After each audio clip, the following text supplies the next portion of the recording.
My name is Elizabeth Ledoux, and I'm really thrilled to be able to be here today. So thank you for asking, and thank you for having me.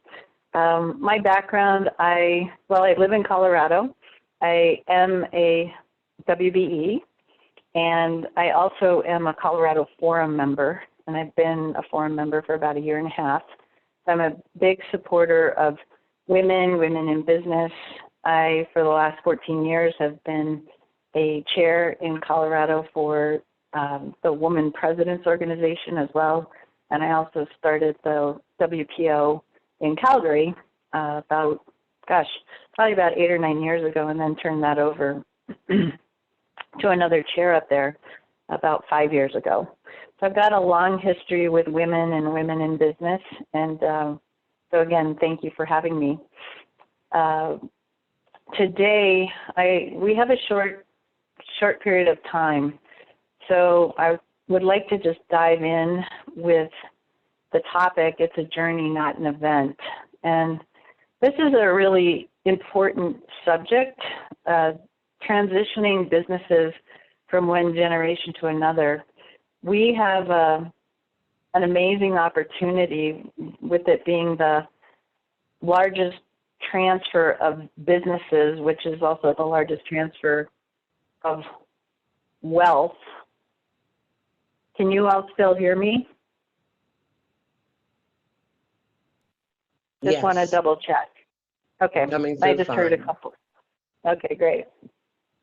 So this is going to be the largest transfer of wealth in our country's history and also in the world's history coming up. And it's very important to our country just because the private businesses make up our middle class, and the middle class is an important part of being, a capitalist society and being able to provide not only for employees but also for ourselves. So in this making this a journey, what it allows you to do is it allows you to figure out how you're going to get from where you are today to where you need to be in the future while you're working through teaching other people to do what you do and getting yourself out of the way. All right. So today what we're going to talk about are 3 keys to transition. And I've been working with companies transitioning from not only generation 1 to generation 2, whether it's family or non-family, either way, and also from generation 2 to 3 and 3 to 4. When you have a transition from one generation to another, there are 3 things that I've found really make a difference and help you make this a doable adventure, not something that's rough and difficult, but something that's doable and even can be fun to do. So I like thinking of transition as a journey and not an event. The new approach is putting relationships first, and I'm going to give you the 6 dials, the 6 questions that I think are the most important for you to have to answer in your transition. So, and one of those is the concept of putting relationships first. So this new approach of putting relationships first, basically people like to start with the how and how much. We'll talk a little bit about that. And when they do that, what happens is your head just starts spinning because there are so many options available that it doesn't really work real well. And then we'll talk a little bit about a roadmap. So transition is a journey, not an event. The new approach is put relationships first, and your best tool is a roadmap. And I like this idea of putting the odds in my favor. We don't control our future. So we really don't control our future. The only thing that we can do is hopefully make decisions today and influence people around us today that will put the odds in our favor of not only getting us where we want to be as owners as we transition, but also get the new owners in place and keep employees happy and healthy and families happy and healthy going forward. So OIMF, I learned that from Dr. Tom Hill. and I've made that a part of my day-to-day routine to put the odds in my favor as much as possible. Transition and succession, people use those terms interchangeably, and they're actually two different things. So transition is the movement or passage or change of a person from one state to another, or one stage to another. So in essence, what I'm doing is I'm going from where I am today, changing my state to another place or another position. Succession is actually the action or process of inheriting something or taking something on, like a task or a title. So when you are going through any kind of a transition, if it's important, if the task is important, or for instance, if the business is important in providing for the community, whether it's just a small number of people or a large number of people, you have to have a successor. So by definition, when you transition out, your responsibility is to have a successor, which sometimes isn't that easy to do, especially if it's only one person and you're trying to find one. Again, we'll talk about that in a minute. But it's your responsibility to find the successor, figure out how to make that successor successful in taking over these roles so that you're able to transition. Because if you're not able to transition something important to someone who's able to take it, your successor, then you won't leave. So transition and succession have to go hand in hand, and by definition, transition is a team event. It's not just a singular person who's going through this. The interesting thing about this transition process is that dilemmas pop up everywhere. It's a complicated thing. So a dilemma, by definition, is a situation in which a choice has to be made. So you have to make a choice between possibilities that all have a result that you don't want. Now, the funny thing about that is a dilemma, you don't control your future. So the result that you don't want may or may not be true. So for instance, I had a dad who was wanting to work with his son and bring his son into the company. However, he believed, even though the son was the perfect person to come in, that his daughter would be upset with him if he brought his son in because she may want a position there as well. And this daughter's husband had been out of work for about 18 months. So the dad was afraid that the daughter would be upset because he didn't offer potentially a job to her and or her husband, but really wanted to work with his son. So he was willing to give up working with his son in order to keep the peace in the family. In working with them and positioning it, the daughter ended up where she wanted to be. The son-in-law ended up where he was supposed to be. The son came in to work in the business. So the result that this business owner did not want wasn't true. It was just a possibility that he wanted to avoid. So the situation, you have to make a choice when you're transitioning. The possibilities all have results that you may not want, and some of those results may not be true. So you have to figure that out. So what are some of the dilemmas that keep us stuck? How will I or we get our money out? Who's going to take over? Do I have anyone? Do I have too many choices? Can go either way. Who's going to take on debt? Do I want to carry the debt? How am I going to be fair? So equality, fairness, those kinds of things, both with family members, non-family members, choices inside of the company. And how's the business going to afford this? Business owners are used to reinvesting the money. And in this case, what they're going to do is pull the money out of the company. So how's the business going to afford this, and will it be able to continue to grow at the rate that you're used to? All those things are dilemmas, and they all are interchangeable. So these dilemmas keep us stuck, and typically fulfillment happens through advancement. So movement equals choice. If I'm not moving, then I'm not making choices, and I feel stuck. Thing is that you're the glue that holds this whole thing together. potentially, as a leader. And if you leave it up to those people that succeed you at some point in time, typically they don't know what to do because you're the glue, you're the matriarch that's held this whole thing together going forward. Remember, it's a team journey, and the requirement is engagement.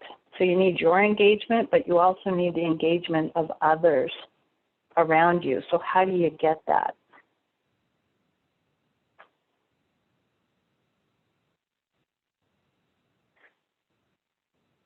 You get engagement in movement. We have to take calculated risks, even though you think, well, you're not taking risks in business already. Well, you're going to take risks in business, and you're going to take risks in this transition. So we want them to be calculated risks. We create choices along the way. That's why it's a journey. Embrace that it's an adventure, because adventures, they're fun, and we like the fun of the adventure. We like the fun of the journey. So you're going to go through this one way or another. My thought is, why not make it fun, and why not make it work the way that you want to? So the question is how. I'm going to talk a little bit about this knowing your direction and your transition compass. And then as we get to the end, I'll talk about the second component, which is the transition roadmap. So first we'll talk about the transition compass, which is where am I headed, what direction, and then we'll talk a little bit about building a roadmap. And those are two key tools that I think are valuable for business owners as they transition. I talked earlier about how and how much, and most business owners start here. I call them the two H's. So how am I going to transition, and how much am I going to get? How much am I going to get, and how will that work? Typically, if you go to your lawyer or your CPA or somebody like that and you start talking about how and how much, they'll start talking about taxes or, structure or those kinds of things. And really those things are somewhat out of context because you don't have what I call the 4 W's. You don't have all of those answered. So typically what happens is you get in a dead end, kind of this private property, no trespassing, because you can't figure out how to make it happen. There's a workshop that we do. It's a full day workshop, and we had a dad and a daughter who showed up. Showed them this slide when we went through it, and the daughter was really interesting because she said, you know what, that's exactly what happened to my dad and I. We started talking about transitioning. I was going to take over the business. We started talking a couple of years ago. We went to some advisors, started talking about the how and how much, and it got so complicated that we just stopped talking about it. We just didn't talk anymore. So that is a dead end, and that's the dilemma of not starting with the 4 W's. So let me tell you a little bit about those. The Big 6. So we call this the Big 6. It has 4 W's and 2 H's. Funny thing about this is all of these questions have to fit together, and as you answer one, it sometimes will change the other. So I'm an engineer by background, petroleum engineer from a long time ago, and this is an iterative process, which means that you start down the path and you start to answer some of these questions, and as you get to an additional question, one of the other 6, sometimes the answer to that question makes you go backward and figure out reevaluate some of the prior questions that you've worked on. So it's an iterative process to go through this. And when you're ready to transition, at the time of transition, all of these questions are answered and all of them are green. So as you go through this, you start to understand the Big 6, and some of them you understand very clearly or are completely checked off, like the why. Some of them are just green, like the who and the how. We've got that figured out. Some of them are a little bit more foggy. In this example, the what and the how much, they're yellow. And the when, in this example, is a complete red. I have no idea. So part of the journey is to first understand the big six because it gives you your direction. Then what you don't know becomes part of the journey to figure it out. And it could take a couple of years to figure it out. It could be 5 years.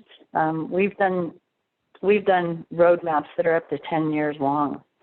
So again, making this great journey that works for everybody. So let's dive into each one of the big six real quick. I'm kind of watching my time. I think I have about 30 minutes left, just under, to finish up these slides, and then we'll do about 15 minutes of Q&A. Let's talk about your why. The why is the foundation for the other big five, the other five big questions.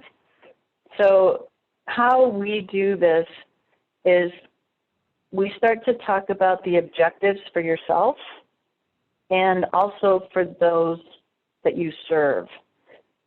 It's interesting, at least what we've found with business owners, is they care deeply for their people. So they care deeply for their customers and clients. They want to make sure they're happy and well cared for in potentially a specific way. They care for their employees. So they want to make sure that their employees are cared for and that the culture continues. I can't tell you how many times I have been through this where a business owner decided not to transition, whether it was a third-party sale or an internal sale, internal being to an employee, to a family member, to somebody that they know. But if the culture is not going to be maintained and that they believe the people aren't going to be taken care of internal to the business, they won't sell. They won't transition. So objectives for you, what do you want in your life? What does life look like outside of the business? Where are you going to get self-purpose? How are you going to spend your time? What do you want for your significant other or spouse? Do they want to travel? Do you want to travel with them? How is that all going to work? Are they going to retire with you? Are they already retired? What does their next adventure look like, and how do you fit into that? What do you want for them? Then there's us as a couple. So I think of I am me, and you are you, and then we are us together. So I'm me, you're you, we are us. And whenever you go through a transition,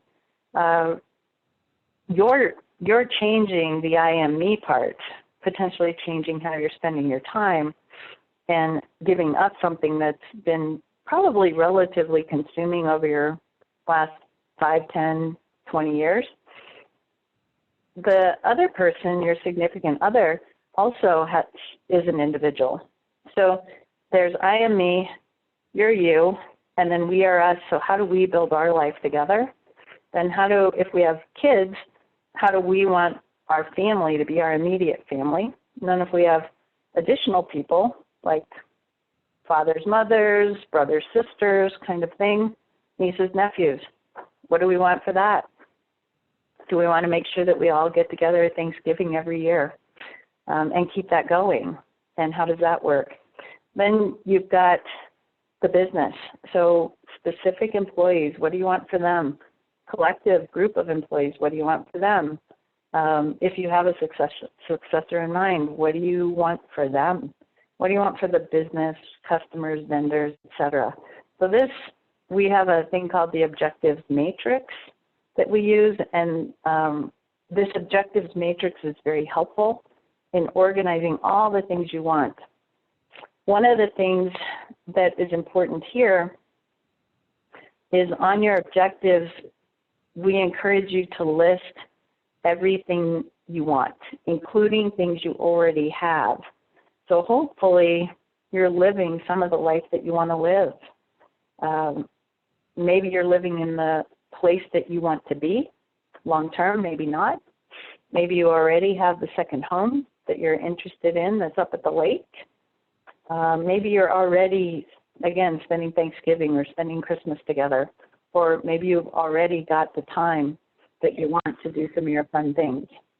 So we encourage you not only to put in the things that you don't have, but also the things that you have that you want to keep. Very important. Last, you can see these deal breakers. Somehow, well, I've never been through a transition where a person got every single thing they wanted. There's usually a give and take, especially if you've got, well, with your successor, there's usually a give and take.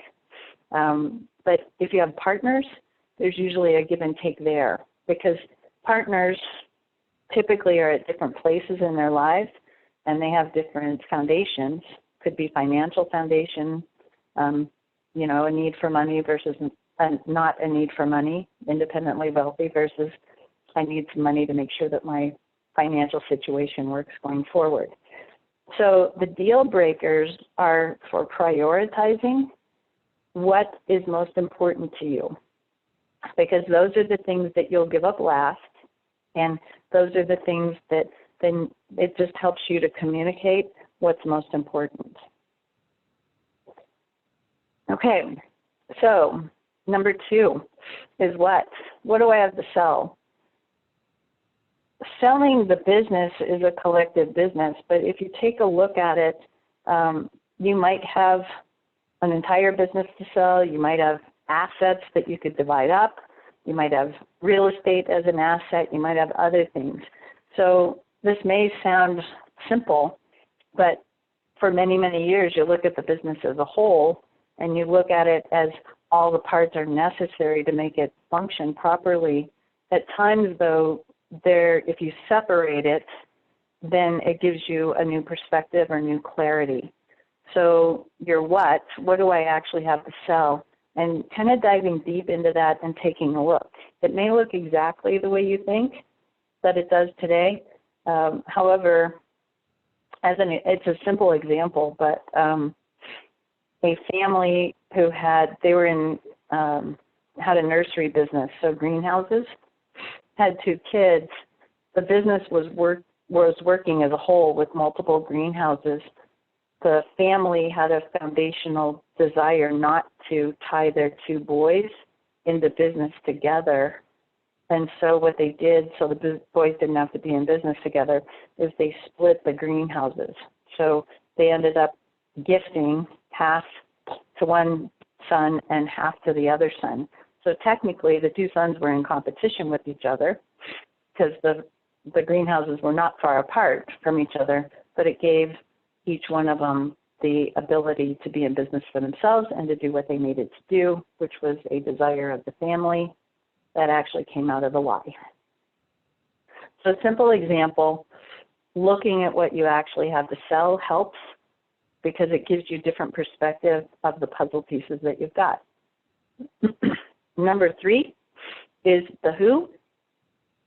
So who? Do I have more than one candidate participating or not participating in the business? How do I deal with equality and fairness? Question, are they ready? Are they ready on my timeline? Because if they're not ready, then will they be ready by the time I want to leave? If they are ready, am I ready to go right now? So can be some conflict there. So does it fit in my timeline? And what feelings or perspectives do they have? Are they interested or not? So the who is a big question. I find this to be probably one of the most challenging because it's where you have to include others and figure out if they're interested, if they're ready, and even check your own belief systems to validate, do you think they can do it? That may or may not be true. If it's no, they could be completely capable, just different than you. And so this is a big one, the who. When am I ready? When's the successor ready with knowledge, skills, even the ability to understand the business, banking and funding it. Sometimes that takes a couple years to get the person ready to where they're ready to do that. And with a little bit of a runway, that can be done. So when will the business be ready? Considering that. And a lot of times, when is the family ready? When is the family ready to take this on? So the when. So after those 4 W's, then we finally get to the how and the how much. So how? How am I going to do this? What's my timing? Is it controlling versus non-controlling interest? Is it a gift? Is it a sale? And how do I deal with the employee? And again, taxes. Taxes are usually a big issue, which is why many owners start with this how, is because they're trying to figure out the tax issue. What we've found is if you get your 4 W's right, this how sort of falls out because it's in context with what you truly want and what your successors truly want and how this whole thing can happen. So we like to put this towards the end after you've got the 4 W's fairly well figured out. And then the how much. So in this how much, what we found in the how much is there's a dual dependency or multi-dependency. The owner typically is dependent on the business for money out. So statistically, 80% of an owner's wealth is illiquid inside of the business, which means that a majority, 80% of their investment, of their financial wealth is in the business, and only 20% of it is out, and the 20% usually includes their home. So there's a multi-dependency or a dual dependency because the owner typically is dependent on the business liquidity in order to live going forward. So they need that 80% out. And then the business is dependent on the owner because the owner is the one that's been signing the bank notes and funding all this stuff. And the business is dependent on the investment from the current owner. So in this one, changing that dependency, again, if you have a little bit of a runway, that's not as hard to do as if you're trying to do it all in one month or all in 1 year. So we like a little longer runway to get this done. So what do I need? And what do I need to fund my next adventure? You've already got your why. That's your next adventure. So what do I need to do that? And what does the business need? And how is my successor going to afford this? So that is your how much.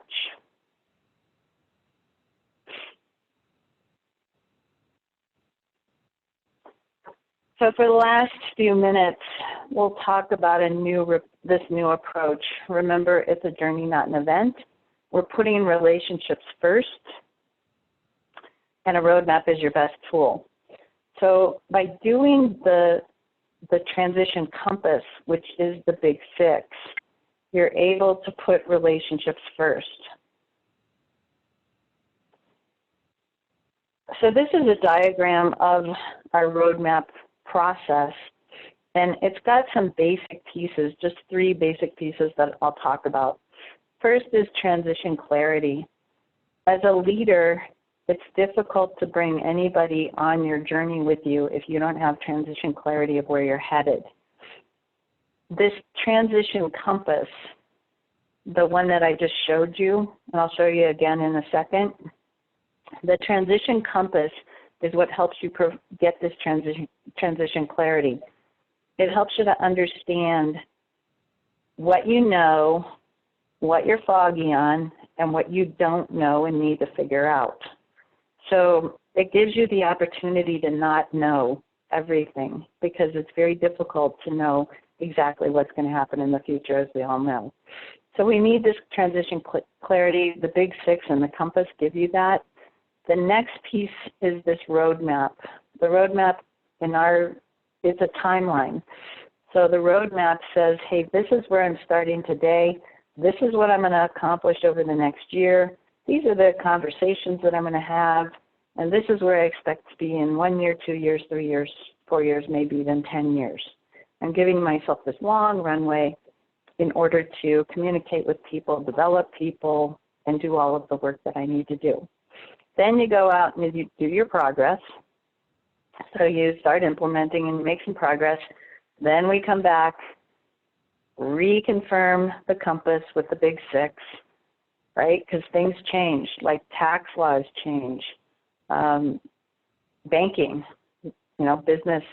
Can people get loans? Can they not? Interest rates are changing. All this stuff external to our control is changing. So we come back in, re-clarify, just revalidate our compass and our big six, update our transition roadmap because we've made progress, and we go about it again. So it's a really nice type of a process for you to go through, and it works really well in your transition and your journey, helps with communication. Because remember, I call it a team sport, and you can't go through transition without having a successor. So again, my transition compass, the big six, all the parts have to fit together ultimately, and they keep changing, not only because we keep changing, but the environment that this business exists in keeps changing as well. So we have to stay on top of it. So once you have your compass and you've got an idea of where you're going, you have to validate the green things that you know. You have to clarify the ones that you're the yellow, kind of on a stoplight. We have to clarify those and make sure that we understand them. And then the red ones, we have to figure out the things that we don't know. And we can do that over time. So this is a simple timeline example. Typically, I'll just give you the components of it because I want you to know that you can do this on your own on a piece of paper if you'd like to. So you've got down here, we always have a timeline for the business. So what's the business doing? Maybe we're paying down debt. Maybe we're getting it ready. Maybe we're building an executive team that can help to stabilize and take some of the load off of you as the owner and leader, as the CEO or president. So we're moving the business forward, we're growing it, we're stabilizing it, we're developing people, we're restructuring, we're doing all different kinds of things to the business in order to prepare it. Then up here, you can have different people. So you would have a line for you as the owner. You may have a line for your successor. You may also have, in some of them, we've got multiple lines because sometimes families are gifting or selling shares or an interest in the company to people both inside the company and outside the company. So you may show multiple owners up here and how some of them are continuing on with their journey external from the business, and then how some are continuing on internal to the business. So let's just say that you're developing one of the kids to be CEO or president. What does that person's journey look like? When do they take over certain tasks from you?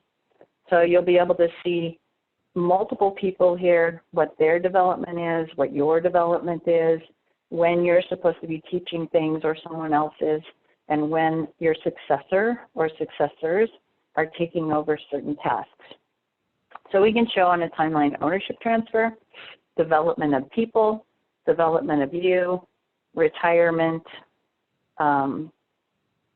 building of governance, board of directors, all different kinds of things can go into this journey and this timeline. What it does is it allows for accountability, and it allows for you to actually have a simple visual map that you can figure out, am I on track, am I behind, and also you can invite others into it. So remember when I told you about succession and transition, so I'm a petroleum engineer by degree, and went to Colorado School of Mines. It was not an easy school, and it wasn't an easy degree to achieve. I remember going through it, and nobody made me do it. I decided that I wanted to go through this process of learning and growing and getting this degree. I decided to engage with it. I understood my path, and I knew what I had to do to get from where I was to getting that degree.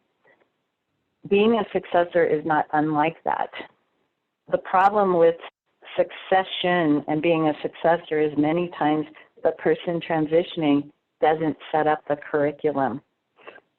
If I know as a successor where I am today and what I have to do by a certain date, and I have at least an idea, it's not going to be as clear as my Colorado School of Mines Petroleum Engineering degree, but at least as a successor I have an idea that in 1 year I have to completely take over the financial workings of this business, and there are 4 steps in it or 4 major hurdles that I have to get over, then I can engage myself and I can go through the hard times and the learning and the extra effort and the extra work that it's going to take for me to do that. So this isn't just a transition for you, it's a transition for your successors as well, to figure out how they're going to engage and how they're going to do it. And you're the leader of it.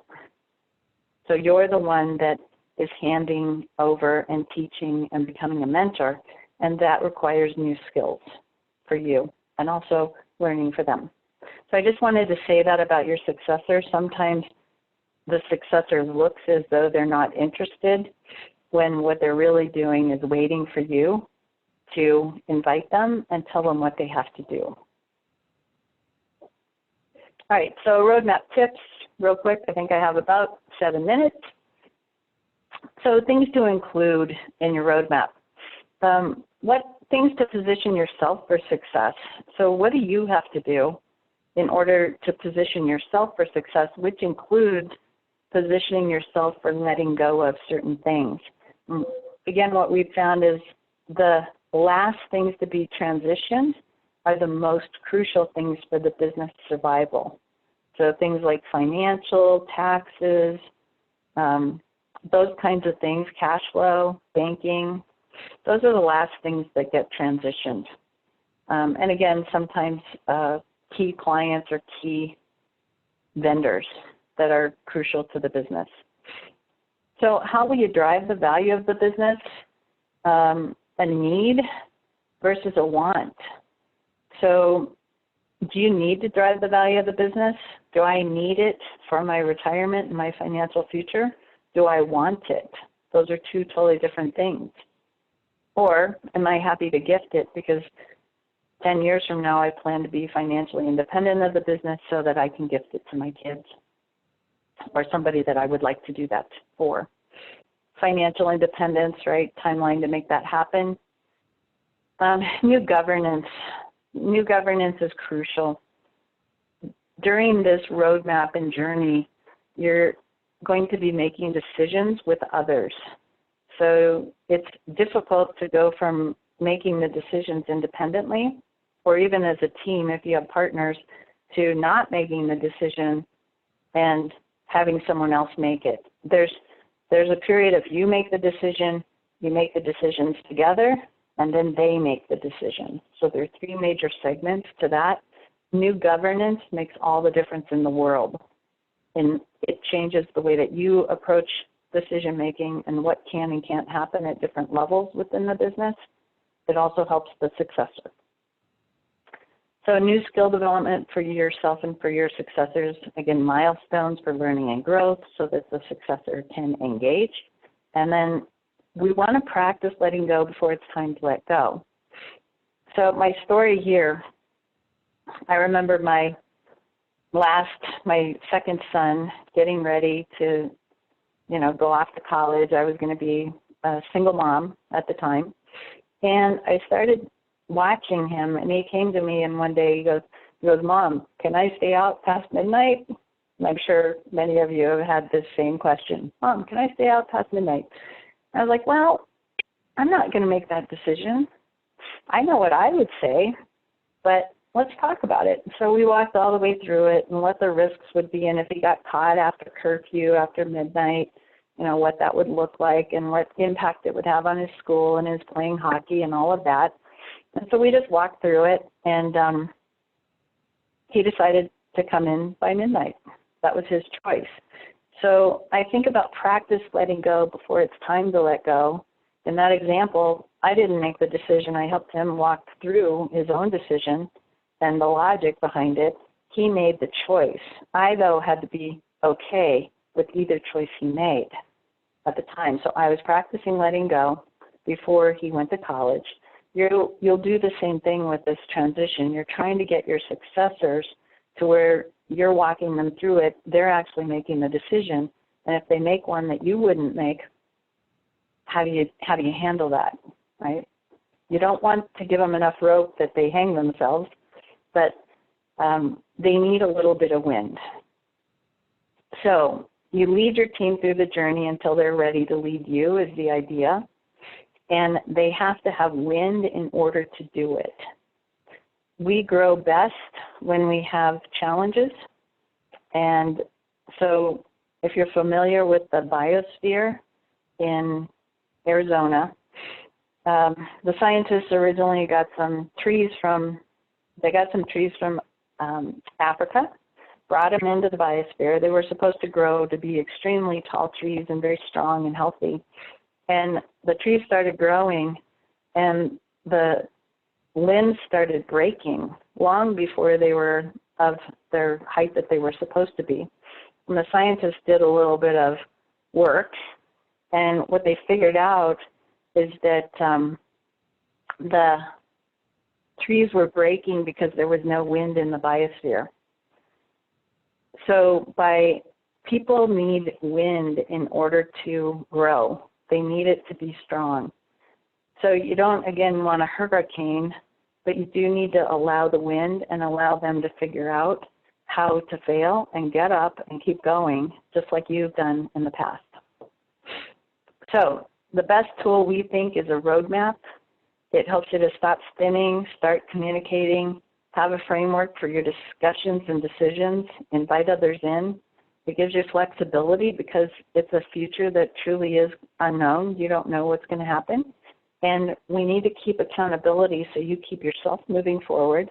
You don't end up in a 5-year rolling kind of a, retirement plan. And so we need that accountability for all to learn and grow and create and move forward. So message is this business transition is a journey. Knowing your compass and your direction helps. So then you can start to build your roadmap and you can start to execute.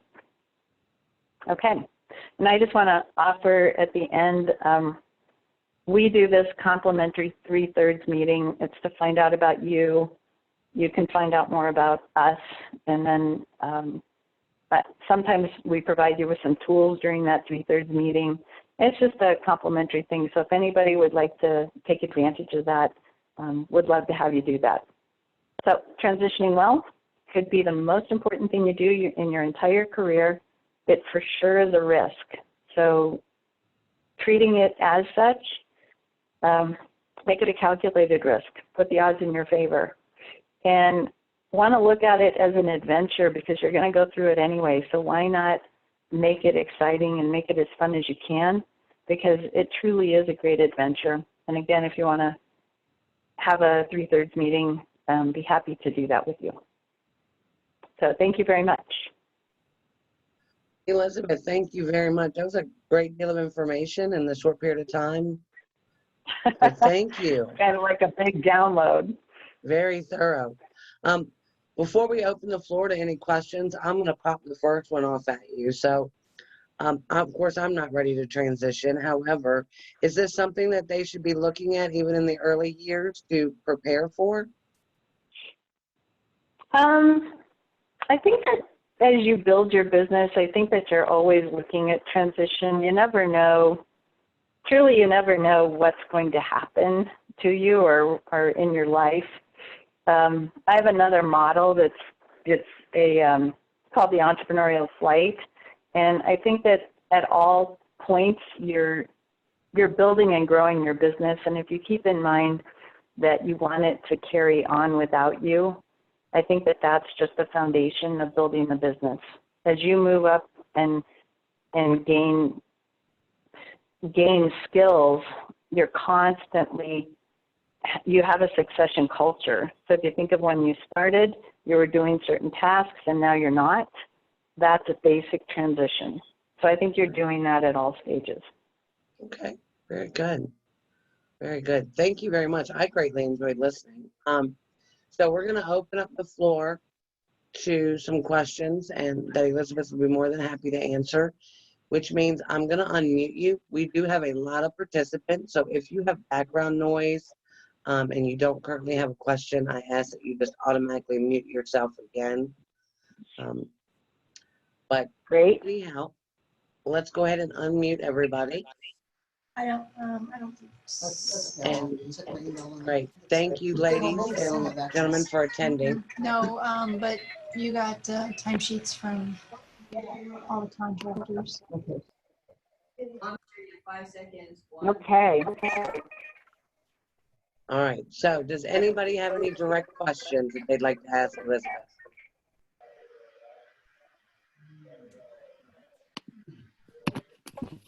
Hi, I have a question.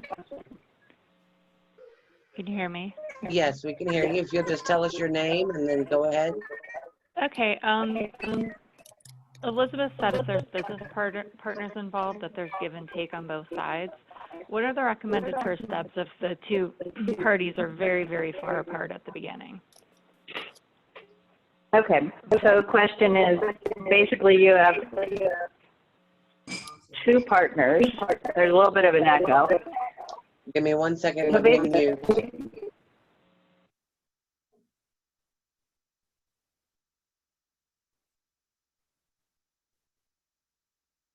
next question, but sounds like there are couple of partners that you're very far apart in your approach or direction. Our recommended approach, and I've dealt with lots of companies that have that, where the two partners, even if they're the same age, are at different places in their lives. So one might have kids who are in school and high school and they need the money out of the business. The other might have kids all the way through college and they don't need the money, right? One may be financially better off than another. One may have inherited money versus another. One may be more adventuresome and, have a higher risk tolerance than the other. So there are a variety of different things that create the differences in partners. And what I found, and truthfully, is start with the why.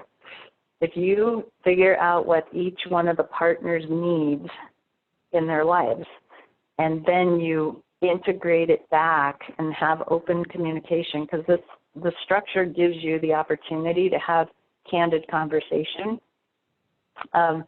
When you have those candid conversations, you realize how to fix it so that you can stay together, or you realize how it isn't going to work.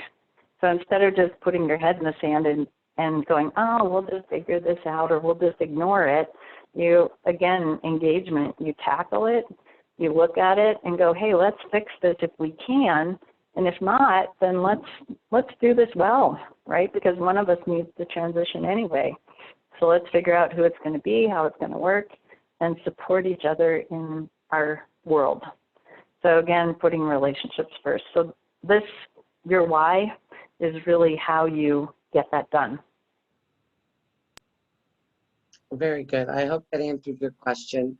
I made it so that each of you could unmute yourself. So if you have a question, unmute yourself and by all means, introduce yourself and ask away.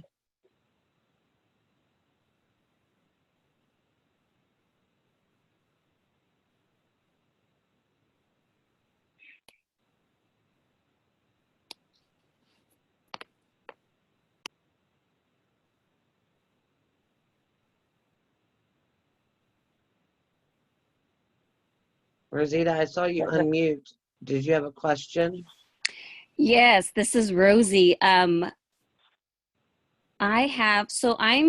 ready to transition. I'm not retiring. I want to start another business, but my daughter's not ready to take over the current business.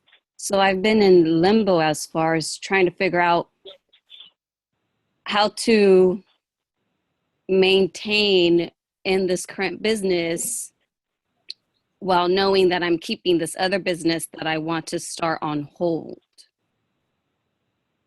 Right. So your daughter's working in the business? She's working in the business, yes. Okay, and she's just, we don't have time for you to tell me all about that. Mm-hmm. And if you want to, we can talk more at this 3/3 meeting. This is exactly what we do. Is Perfect. kind of dive into your situation. But again, I like the idea of the timeline, because for you to put your next adventure on hold because of your daughter, it doesn't actually make sense for you. And if your daughter has some things that she needs to accelerate, see, sometimes we think of families and we go, oh, well, you know, our kids are not entitled. Well, they actually are, because they're being potentially fast-tracked into a position where a normal employee may or may not be fast-tracked in that same way. So how do you get your daughter moving forward? What is the timeline? What does she have to do? What kind of mentors do you need? What kind of education are you going to, you know, provide or give? Does she want to do it? All those different questions. And then again, with this timeline, you start to walk down it, and you may find that it's easy for you to start your next adventure sooner, much, much, much sooner. So that's a thought. I would love to have you, well, love to spend an hour with you and talk a little bit more, and maybe be of help, or even give you a couple of tools that might be helpful for you. Great, thank you. I don't know if that helps with the question, but it's possible to accelerate it. If she's truly not ready, your job is to help her get ready. And I don't like the idea of putting things on hold for another person, because you never know what they're going to do. I've had kids decide not to come forward at the last minute because it wasn't their next adventure. They were only doing it for their parent. And then, you know, the bubble's broken at that point. And then I've had the opposite happen. So, yeah, we can talk further if you'd like. I would like to. Great. I'll look for your email. Okay, great, thank you. Wonderful questions. Does we have a few minutes left before we have to let Elizabeth get back to her busy schedule. So is there anybody else that has any questions?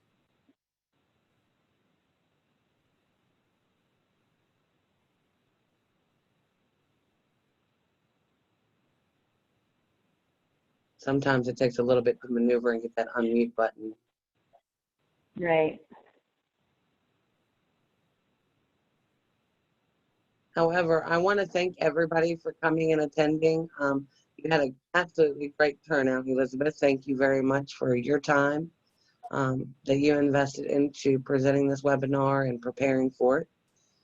I think this is wonderful that the WBEs are helping each other out and sharing some great advice and input. And so we look forward to more of these this upcoming year. You bet. Hey, thank you for inviting me, and hopefully you'll be able to take this information and put it to good work. Absolutely. And congratulations to all of you being you know, a WBE member. I am a big supporter of it, and I think that it makes a big difference. So, yeah, thank you for having me. Thank you. And as everybody can see, Elizabeth's email is right here on the screen. If not, the recording will be up, and additional information on how to contact Elizabeth directly will go out.